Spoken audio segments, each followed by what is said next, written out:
Assalomu alaykum. Granger HG 300 avtomobilimiz premyer pozitsiyasi. 2013-yil 179 ming kilometr yurgan yoqilg'i benzin. Mashinamiz 4 million 700 ming won. Dollarga 3 million 3300 dollarga to'g'ri keladi. 3300 dollar 4 million 700 ming won. Granger HG'ni ko'pchilik yaxshi ko'radi. Qidirib yurgan akalarimizga video tashlab qo'ysak. Qora bayr. Balonlari ham normalniy. Ideal holatda. Salonlarni ko'ramiz. Eshik beskruchovoy доступ. Eshigi bekuv. Kecha ochiq edi ya. Attang. Mayli, shunday holatda ko'rsatib o'taman sizlarga. Hozir rasmlarni ko'rsatib o'tay akalar. Bu yoqdan ko'rsatgandan ko'ra telefonda saytda rasmlarni ko'ramiz.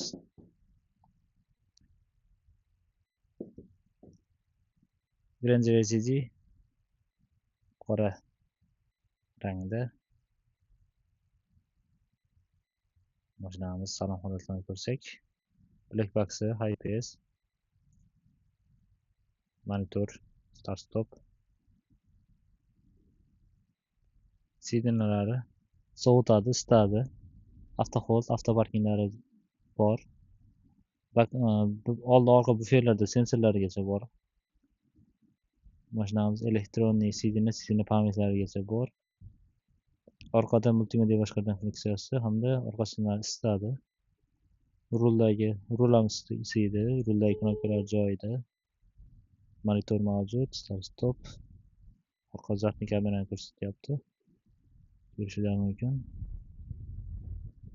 Ideal holatdagi Granger panoramasigacha bor ekan mana. Hamma yaxshi ko'rgan panorama.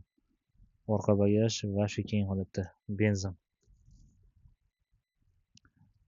179 ming kilometr yurgan benzin 2013-yil Granger HG 300 premyer pozitsiyasi. Kimga kerak bo'lsa linkini tashlab beraman. Texnik holati ham normalniy. Texnik holatiga kelsak, xo'sh, yoqqa joylari yo'q mashinani. Bitta chap tomonda orqa qanotda kraskasi hamda oldi qanot almashgan. Shu almashgan oldi qanot hamda orqa qanotda kraska tegan joyi bor. Xolos, boshqa narsasi yo'q mashina.